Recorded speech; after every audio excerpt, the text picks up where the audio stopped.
తాగుతుంది పాలు కావాలి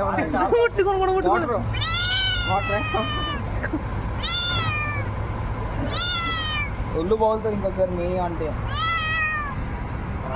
అన్నిట్లలో చాలా స్పాంటేనియస్గా రియాక్ట్ అయ్యేది పిల్లిని ఏం చేయలేదు తెలుసా. ఈగను కూడా ఆపుతుంది పిల్లి, పావును ఆపుతుంది, ఈగను ఆపుతుంది.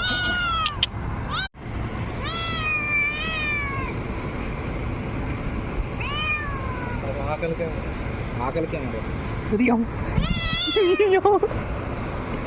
ఏం లేవు నా దగ్గర పెట్టడానికి, కానీ పిల్లిని పెంచుకోకూడదు.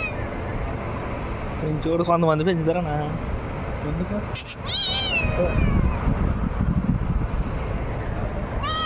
బాగున్నాయి పిల్లలు.